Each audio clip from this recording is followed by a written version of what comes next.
الحمد لله نحمده ونستعينه ونستغفره ونؤمن به ونتوكل عليه ونعوذ بالله من شرور أنفسنا ومن سيئات أعمالنا.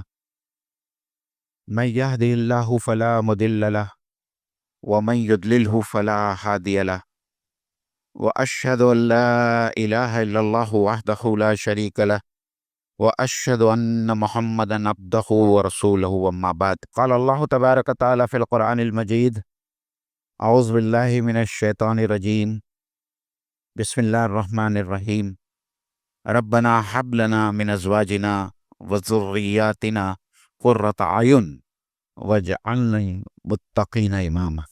السلام علیکم ورحمۃ اللہ وبرکاتہ۔ مصلیان اکرام، میرے پچھلے خطبے میں الحمدللہ میں نے سورہ فرقان کا آخری رکوع جو عباد الرحمن سے متعلق ہے اس کی کچھ باتیں آپ لوگوں کے سامنے رکھی تھی۔ ظاہری بات ہے کہ اللہ کے جو خاص بندے ہیں جس کی 10 صفات اللہ تعالیٰ نے سورہ فرقان کے آخری رکوع میں رکھی ہیں، میرے لیے ممکن نہیں تھا کہ ان تمام ہی 10 صفات کا میں احاطہ کروں۔ میں بمشکل کچھ تمہیدی باتیں رکھنے کے بعد میں 3 یا 4 صفات کا میں نے آپ لوگوں کے سامنے ذکر کیا۔ آج انشاءاللہ امید ہے کہ باقی کی جو 7 صفات ہے اس میں سے کچھ بہت اہم صفات ہے جو حالات کے تناظر میں بھی بہت ضروری ہے ہم لوگوں کے سامنے آنا۔ تو انشاءاللہ تعالی میں آج وہ بیان کروں گا آپ لوگوں کے سامنے۔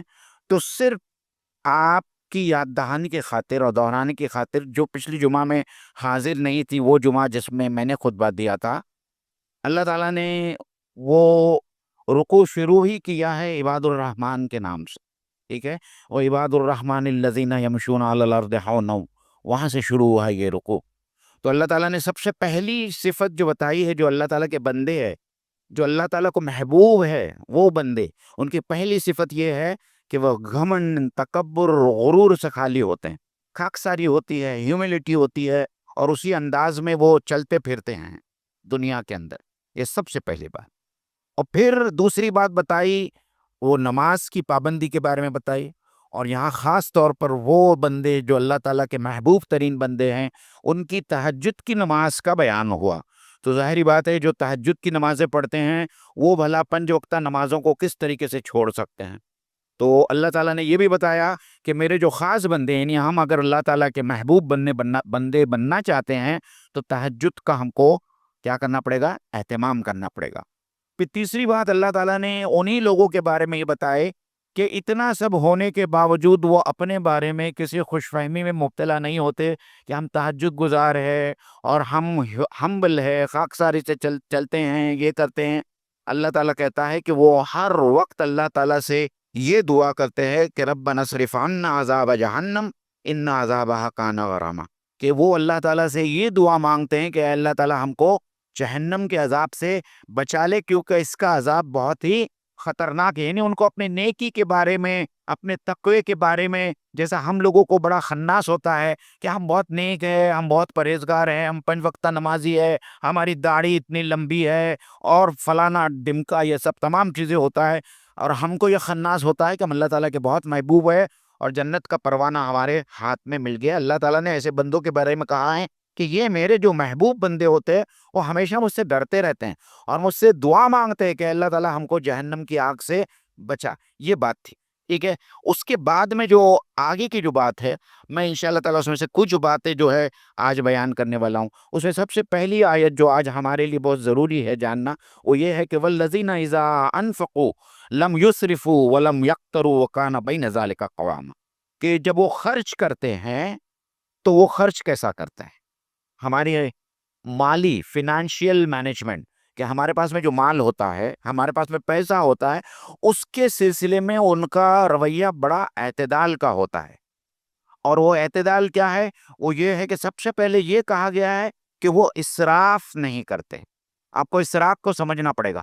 اسراف کی معنی یہ ہوتی ہے کہ کسی بھی جائز کام میں ناجائز طور پر پیسہ لگانا یا خرچ کرنا، جیسا کہ ہم عام طور پر آج کی اپنی شادیوں میں ہم دیکھتے ہیں۔ شادی کے بارے میں میرے نبی صلی اللہ علیہ وسلم نے کیا کہا؟ سب سے افضل ترین اور سب سے بابرکت شادی وہ ہے جو سب سے زیادہ کیا ہو؟ ہلکی ہو، سب سے زیادہ ہلکی ہو، جس میں سب سے زیادہ کم خرچ ہو۔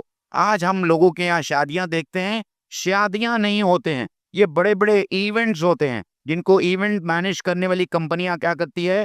مینج کرتی ہے، جن کے فوٹوگرافی اور ڈرون سے فوٹوگرافی کا خرچہ جو ہے وہ لاکھوں میں چلا جاتا ہے۔ تو یہ سب اللہ کے رسول اور اللہ کے احکام کے خلاف کیا ہے؟ ورزی۔ اللہ تعالیٰ کہتا ہے کہ میں ان کو پسند نہیں کرتا، یہ اسراف نہیں کرتے۔ اور فضول خرچی جس کو بولتے ہیں، عربی زبان میں جس کو تبذیر کہتے ہیں، اس کے بارے میں تو اللہ تعالیٰ نے قرآن مجید میں یہ صاف لکھ دیا کہ ان المبذرین کانوا اخوان الشیاطین، کہ جو لوگ فضول خرچی کرتے ہیں۔ فضول خرچی کیا ہے؟ اسراف کے مقابلے میں اس کو سمجھیے کہ ناجائز حرام کام میں ایک پیسہ بھی لگانا کیا ہے؟ فضول خرچی۔ تو اگر ہم ایسا کرتے ہیں تو اللہ تعالیٰ کہتے ہیں کہ ان المبذرین کانوا اخوان الشیاطین، اللہ تعالیٰ ہم کو شیطان کے بھائیوں میں گناتا ہے کہ یہ شیطان کے بھائی ہے۔ تو اگر ہم شیطان کے بھائی ہیں، اگر ہم حزب الشیطان کے اندر ہے، قرآن مجید میں ایک جگہ حزب الشیطان کا ہے، شیطان کی پارٹی، سورہ مجادلہ آپ پڑھ لیجئے، اس کے اندر حزب الشیطان کا لفظ آیا ہے۔ تو کیا ہم حزب الشیطان میں سے ہیں؟ اگر ہم حزب الشیطان میں سے ہیں تو ہم کس طریقے سے توقع رکھ سکتے ہیں کہ اللہ تعالیٰ ہم کو جنت نصیب کرے گا؟ اور جنت کے بھی وہ اعلیٰ درجات جو اس آیت کے اندر بیان ہوئے ہیں، سورہ فرقان میں عباد الرحمن کی صفات کے سلسلے میں بیان ہوئے۔ اور پھر خاص بات یہ کی گئی ہے کہ وہ لوگ جو ہے لم یخترو، وہ کنجوسی یا بخل سے کام نہیں لیتے۔ تو اس میں دو طرح کی باتیں ہیں، دو پہلو ہیں اس کے۔ ایک تو یہ ہے، ہمارے اپنے معاشرے میں ہم ایسے لوگ دیکھتے ہیں جن کے پاس میں بہت پیسہ ہوتا ہے لیکن وہ اپنی ذات پر بھی خرچ نہیں کرتے۔ آپ لوگوں کے سامنے بہت سارے چہرے اور بہت سارے کیریکٹر ایسے آ جائیں گے کہ جن کے پاس میں پیسہ ہوتا ہے لیکن وہ اپنی ذات پہ بھی خرچ نہیں ہوتے۔ کتنے لوگ ہیں جو سوئٹزرلینڈ اور یہاں وہاں جاتے ہیں لیکن ابھی تک حج کرنے سے کیا ہے؟ قاصر ہے، حج نہیں کیا ہے انہوں نے۔ اور دوسرا جو خرچ کرنے کا معاملہ ہے، کنجوسی کا معاملہ ہے، ظاہری بات ہے یہ اللہ تعالیٰ اشارہ کر رہا ہے کس طرف؟ انفاق فی سبیل اللہ، اللہ کے راستے میں خرچ کرنے کی بات کر رہا ہے۔ تو اس کو ہم کو سمجھنا چاہیے کہ ہم کو نہ بہت زیادہ خرچیلا ہونا چاہیے، فضول خرچ ہونا چاہیے، لیکن اس کے ساتھ میں ہمارے نفس کی جو ضرورتیں ہیں، ہمارے خاندان والوں کی جو ضرورتیں ہیں، اس کے اوپر ہم کو خرچ کرنا چاہیے۔ میں ایک چھوٹی سی حدیث بیان کرتا ہوں۔ اللہ کے رسول صلی اللہ علیہ وسلم نے فرمایا، جتنے نوجوان بچے بیٹھے ہیں، جتنے ہیڈ آف دا فیملیز بیٹھے ہیں یہاں، جتنے شوہر ہیں، عورت اور بچے والے، ان کے لیے میں بتا رہا ہوں، اللہ کے رسول میرے نبی صلی اللہ علیہ وسلم نے کہا کہ ایک شخص 1 درہم اگر وہ اپنی بیوی اور بچوں پر خرچ کرتا ہے تو اس کا یہ 1 درہم جہاد میں خرچ کرنے سے اور غلام کو آزاد کرنے میں اس سے زیادہ کیا ہے؟ افضل ہے۔ یاد رکھیے آپ، اگر یہ شخص اپنی بیوی کے اوپر، اپنے بچوں کے اوپر 1 درہم خرچ کرتا ہے تو یہ 1 درہم اس کا جہاد میں خرچ کرنے سے اور غلاموں کو آزاد کرنے میں جو خرچ کرتا ہے اس سے زیادہ افضل ہے۔ تو آپ سوچئے کہ اپنے آپ پر، اپنے اہل و عیال پر، اپنی بیوی پر خرچ کرنے سے اللہ تعالیٰ کتنا خوش ہوتا ہے اور اس کا کتنا اجر ہم کو دیتا ہے۔ اور اس کے بعد میں جو اہم آیت ہے، جو آج جو ہمارے لیے جاننا بہت ضروری ہے، ظاہری بات ہے کہ شرک جو ہے ایک اتنا بڑا عنوان ہے کہ میں سمجھتا ہوں کہ جو لوگ شرک کے بارے میں جاننا چاہتے ہیں، ڈاکٹر اسرار احمد کے 3 کیسٹس ہیں، 3 لیکچرز ہیں، شرک فی الذات، شرک فی الصفات اور شرک فی الحقوق۔ آپ اس کو سنیے۔ اللہ تعالیٰ یہاں کہتا ہے کہ والذین لا یدعون مع اللہ الہا آخر، کہ یہ میرے بندے جو ہے، جو مجھے بہت محبوب ہے، یہ اللہ کے سوا کسی کو نہیں پکارتے۔ اللہ کے سوا یعنی غیر اللہ۔ ایک بات دیکھیے، ایک بنیادی بات ہے جو ہم سب کے سمجھ میں آنا چاہیے۔ دنیا میں 2 ہستیاں ہیں، ایک خالق ہے اور اس کے سوا جتنے ہیں وہ سب کیا ہے؟ مخلوق ہے۔ کریٹر اینڈ کریشن، اس بات کو یاد رکھیے۔ انبیاء ہو، رسل ہو، اولیاء ہو، کوئی بھی ہو، ہر انسان، ہر یہ مخلوق ہے اللہ تعالیٰ کی۔ تو ایک خالق ہے اور ایک مخلوق ہے۔ تو اللہ تعالیٰ کہتا ہے کہ اللہ کو چھوڑ کر، خالق کو چھوڑ کر، مالک کو چھوڑ کر رب کو چھوڑ کر یہ لوگ کسی دوسرے کو نہیں پکارتے، اور یہاں پکارنے سے مراد یہ ہے کہ نہ ہی وہ ان کی عبادت کرتے ہیں، نہ ہی پرستش کرتے ہیں، نہ ہی ان سے مانگتے ہیں، اور نہ ہی اللہ کے ساتھ میں کسی کو شامل کرتے۔ تو میں نے شرک کی تین بڑی بڑی جو قسمیں ہیں اس کا میں نے آپ لوگوں سے ذکر کیا۔ سب سے پہلی بڑی قسم ہے شرک فی الذات، اللہ کی ذات میں کسی کو شریک کیا جائے، کہ اللہ کا کوئی پارٹنر ہے، نعوذ باللہ من ذالک۔ اللہ تنے تنہا واحد، لم یلد ولم یولد، نہ اسے کسی نے پیدا کیا ہے، نہ وہ کسی کا بیٹا ہے، نہ کوئی اور اس کا بیٹا ہے، جیسے ہمارے نصارہ کرسچن بھائی سمجھتے ہیں کہ حضرت عیسیٰ علیہ السلام نعوذ باللہ من ذالک اللہ تعالیٰ کے کون ہیں؟ بیٹے ہیں، اور یہ تین الہ مل کر ایک الہ بنتا ہے، روح القدس، حضرت عیسیٰ علیہ السلام اور اللہ تعالیٰ۔ تو یہ ثلاث جو ہے، یہ تین خدا بنا لیے۔ اللہ تعالیٰ کہتا ہے کہ قل هو اللہ احد، میں اکیلا ہوں، میرا کوئی پارٹنر نہیں ہے، مجھے کسی کی ضرورت نہیں ہے یہ ساری دنیا چلانے میں۔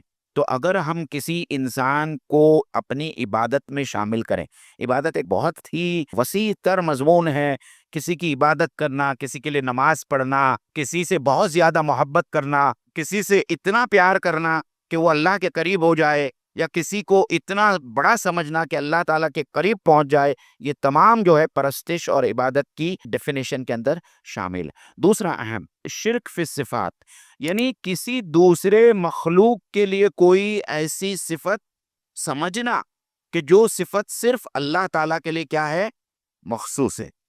اللہ تعالیٰ کی ان صفات میں دنیا کا کوئی بڑے سے بڑا انسان، بڑے سے بڑا نبی ان صفات میں شامل نہیں ہے۔ جو ہمیشہ سے ہے ہمیشہ سے رہے گا اللہ تعالیٰ، ٹھیک ہے، ہمیشہ سے ہے اور ہمیشہ رہنے والا ہے، یہ اللہ تعالیٰ کی ذات۔ اللہ تعالیٰ علیم خبیر ہے، اللہ تعالیٰ علیم بذات صدور ہے، اللہ تعالیٰ رزق دینے والا ہے، اللہ تعالیٰ ہر جگہ حاضر و ناظر ہے، اللہ تعالیٰ کے پاس میں غیب کا علم ہے، اللہ تعالیٰ نے وہ ہر چیز اپنی کتاب میں لکھ دی ہے، جو شروع سے لے کے ابد تک، ازل سے لے کے ہم جب تک رہیں گے، یہ دنیا، یہ کائنات رہیں گی اور ہم جنت میں رہیں گے، اللہ تعالیٰ نے یہ سب اپنی کتاب کے اندر لکھ دیا ہے، لوح محفوظ میں موجود۔ تو آپ اس کو سمجھے کہ ایسی کوئی صفت اگر ہم کسی غیر اللہ کے لیے، چاہے وہ کوئی نبی ہو، چاہے کوئی رسول ہو، چاہے کوئی ولی ہو، ہم کوئی بھی ایسی صفت جو اللہ تعالیٰ کے لیے بہت ہی ایکسپلیسٹ ہے، مخصوص ہے، ہم کسی کے لیے یہ صفت مان نہیں سکتے۔ اور تیسرا ہے صرف الحقوق، اللہ تعالیٰ کے جو حقوق ہے اس حقوق میں ہم کسی کو شامل نہیں کر سکتے۔ ہم دوسرے کے لیے جو ہے پوجا نہیں کر سکتے، پرستش نہیں کر سکتے، ہم دوسرے کے لیے قربانی نہیں کر سکتے، ہم کسی دوسرے کے لیے نیاز اور نظر نہیں کر سکتے، صحیح ہے۔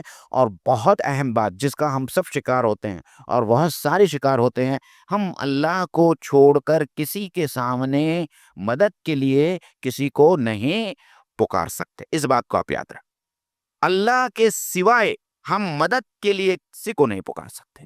میرے نبی نے منع کیا، میرے نبی کے جو وہ حدیث ہے اس کے الفاظ یہ ہے کہ اگر تمہارے جوتی کا تسمہ بھی ٹوٹ جائے، کیا الفاظ ہے؟ اگر تمہارے جوتی کا تسمہ مطلب سمجھتے ہیں جو لیس باندھتے ہیں، وہ بھی ٹوٹ جائے تو وہ اللہ تعالیٰ سے مانگو۔ یہ میرے نبی کی تعلیم۔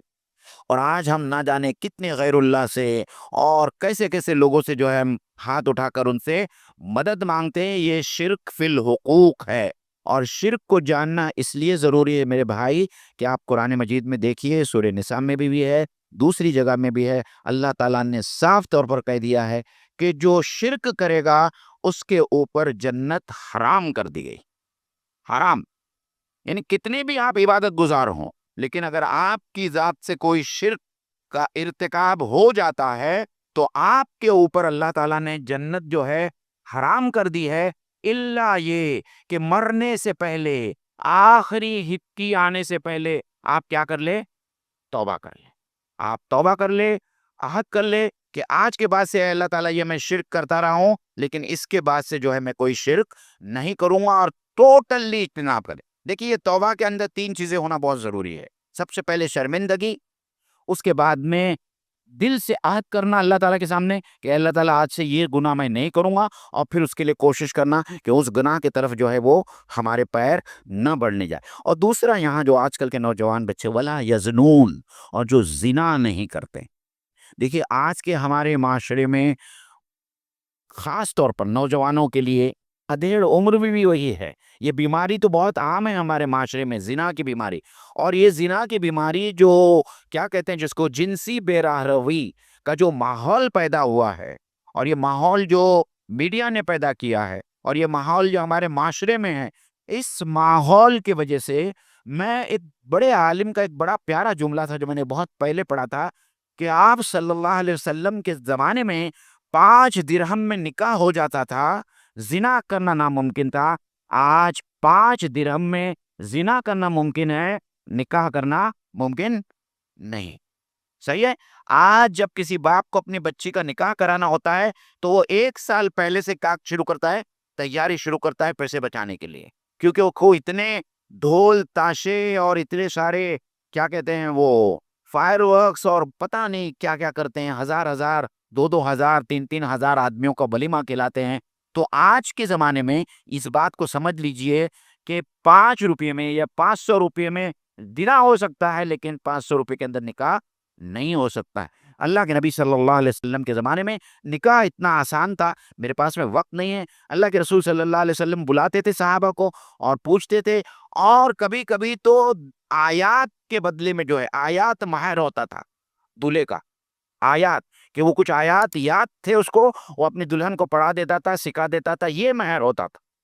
سمجھ میں آیا نا؟ عبد الرحمن بن عوف جیسے سب سے جلیل القدر صحابی، اور جن کی دولت کا آپ تصور نہیں کر سکتے، جب اللہ کے رسول صلی اللہ علیہ وسلم نے انہوں نے پوچھا کہ عبد الرحمن تو نے مہر کتنا دیا، تو اس نے کہا کہ کھجور کی گٹھلی کے برابر سونا، کھجور کی گٹھلی کے برابر سونا۔ میں آج یہ کیوں کہہ رہا ہوں؟ اس لیے کہہ رہا ہوں کہ انہوں نے اپنے نکاح میں اللہ کے رسول صلی اللہ علیہ وسلم کو بھی دعوت نہیں دی، اس لیے آپ کو معلوم نہیں تھا کہ حضرت عبد الرحمن بن عوف کا نکاح ہوا ہے۔ ان کے کرتے کے اوپر جو نشان تھے، کاہے کے نشان تھے؟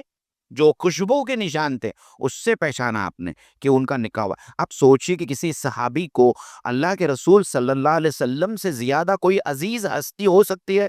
آپ سوچئے، اس میں سوچئے۔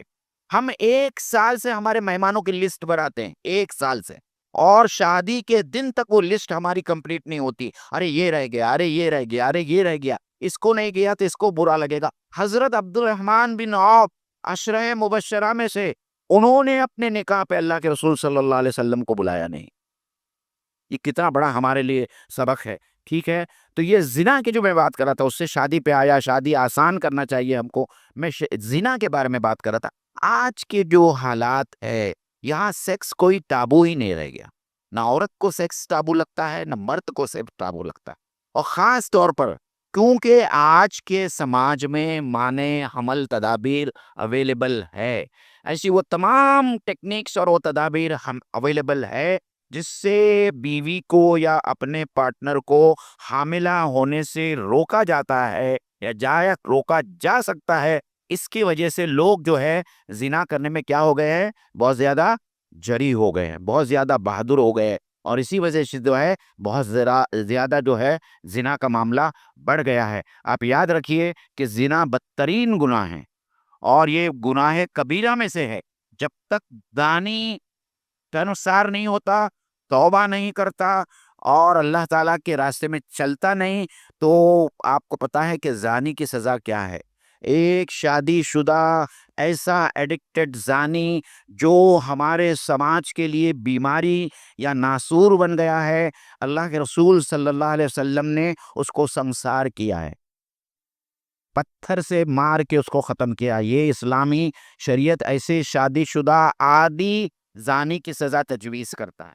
اس کے بعد میں جو ہے والذین لا یشہدون الزور، کہ جو جھوٹ کی گواہی نہیں دیتے، نہ جھوٹ بولتے ہیں، نہ جھوٹ کی گواہی دیتے ہیں، اور نہ جو جھوٹ کے ساتھ میں ہوتے ہیں، اور جو بےہودگی کے قریب بھی نہیں جاتے۔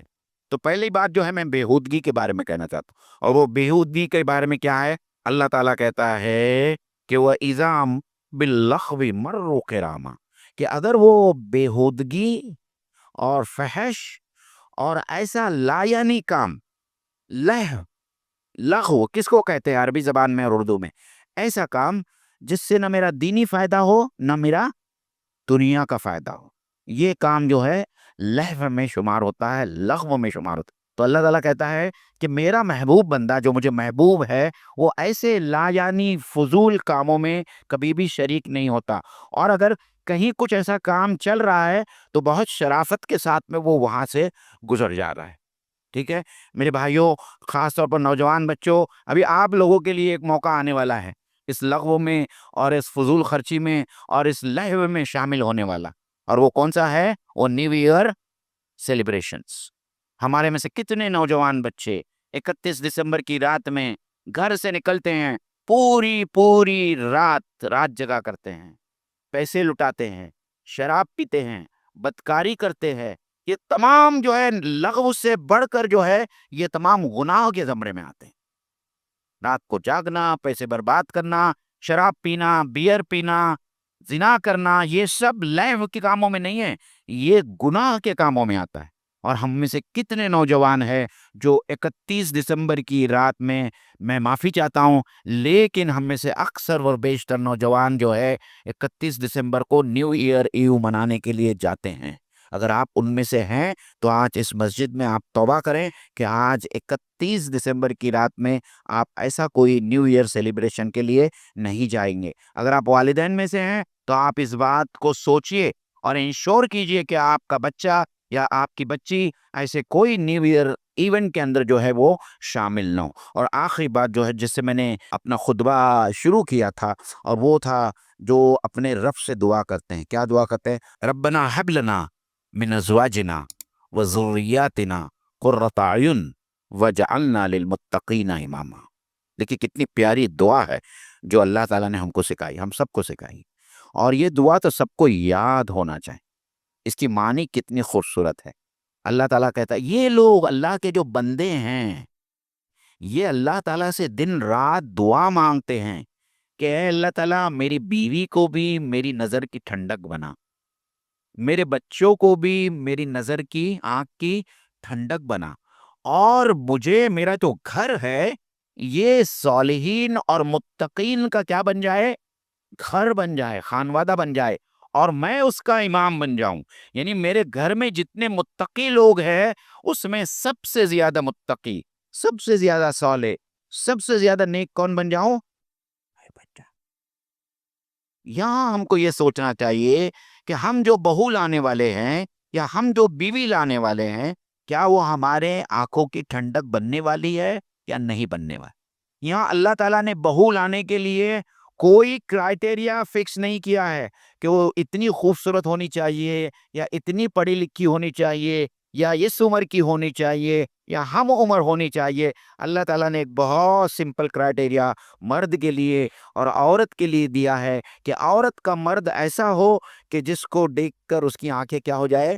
ٹھنڈی ہو جائے، اور مرد کو ایسی عورت ملے کہ وہ عورت کو دیکھ کر اس کی آنکھیں کیا ہو جائے؟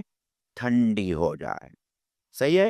آج ہم دروازہ کھٹکھٹاتے ہیں مرد، اور شادی کو 2 3 4 سال ہو گئے ہیں، تو ہمارے سامنے جو عورت آتی ہے وہ ہماری بیوی نہیں ہوتی ہے، وہ میلے کچیلے کپڑے پہنے ہوئے پسینے سے شرابور ایک ملازمہ ہمارے سامنے آتی ہے۔ گھر کا دروازہ کھولے تو آپ کی آنکھیں ٹھنڈی ہوں گی یا مرد کا رجحان کہیں اور جائے گا؟ آپ سوچئے اس کے اوپر، یہ بہت بڑی بات کہ ہماری عورتیں کیسی رہنی چاہیے، اور کس طریقے سے ہماری عورتیں اور ہماری ازواج ہمارے مردوں کو جو ہے بدکاری کی طرف جو ہے وہ مائل کرتی۔ یہ ایک بہت بڑی بات ہے، اور بہت ساری چیزیں ہیں، لیکن ایک خاص بات جو میں یہ کہنا چاہوں گا آپ سے، جو اس دعا کے اندر چھپی ہوئی ہے کہ یہ اللہ تعالیٰ کی طرف سے گفٹ ہے، تحفہ ہے۔ تو یہ آپ کو کیا کرنا پڑے گا؟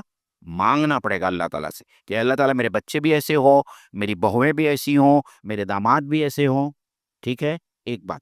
دوسری بات خاص دیکھیے، اس آیت کا تعلق ڈائریکٹلی جو ہے سورہ تحریم کے اس آیت سے جا کر ملتا ہے جہاں اللہ تعالیٰ ہم سب کو ہدایت دیتے ہیں کہ یا ایھا الذین آمنوا قوا انفسکم واہلکم نارا۔ کیا کہتا ہے اللہ تعالیٰ؟ اے ایمان والو، اپنے آپ کو اور اپنے اہل و عیال کو جہنم کی آگ سے بچاؤ. تم کو اکیلے کو نہیں، تم کو اکیلے کو نہیں، مجھے اکیلے کو نہیں، مجھے اپنے پورے خاندان کو جہنم کی آگ سے بچانا. آپ تصور کریں، صرف تصور کریں کہ جہنم کیا ہے.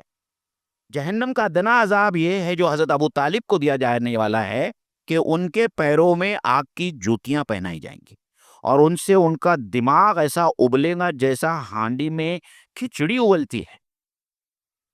یہ کم سے کم عذاب ہے کس کا؟ جہنم کا. آپ میں، کیا میں میرے سب سے پیارے بچے کو جس سے میں اتنا پیار کرتا ہوں، کیا میں دیکھ سکوں گا کہ میرا پیارا بچہ اس آگ میں ڈال دیا جائے؟ کیا میری آنکھیں ٹھنڈی ہوں گی کہ میری آنکھیں اشکبار ہوگی؟ میرے چھوٹے چھوٹے پوتے جسے میں اتنی محبت کرتا ہوں، کیا میں دیکھ سکتا ہوں کہ میرے ان چھوٹے چھوٹے نواسوں کو، پوتوں کو، بچوں کو، میری بیوی کو میرے سامنے اللہ تعالیٰ آگ میں جھونک دے؟ وہ میری آنکھوں کی ٹھنڈک ہوگی یا میں ان کو دیکھ کے آگ میں دیکھ کے اشکبار ہو جاؤں گا؟ یہ سوچنا ہے. اور ظاہری بات ہے کہ وہاں تو کچھ نہیں ہونے والا ہے.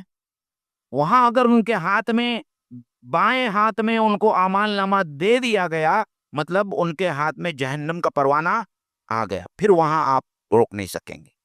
آپ کو جو کچھ بھی کرنا ہے آج یہاں اس وقت، جب تک آپ کی جان میں جان ہے، اپنے بچوں کی، اپنے خاندان والے کی آپ کو کیا کرنا ہے؟ تربیت کرنا ہے. میں ہمیشہ، ہو سکتا ہے آپ نے یہ مثال مجھ سے سنی ہوگی، لیکن میں اس مثال کو اس لیے بار بار کہتا ہوں کہ اس سے بہتر مثال سمجھ میں نہیں آتی مجھے. کہ اگر آپ لوگوں میں سے کوئی بھی بندہ شری نگر گھومنا جانا چاہتا ہے، یا ہم لوگ زیادہ عام طور پر غریب لوگ ہیں، لوناولا، کھنڈالا جاتے ہیں، مہابلیشور جاتے ہیں، کیا کبھی ہم اپنی بیوی بچوں کے بغیر مئی کی چھٹیوں میں لوناولا، کھنڈالا، مہابلیشور کی ٹرپ بناتے ہیں؟ نہیں بناتے.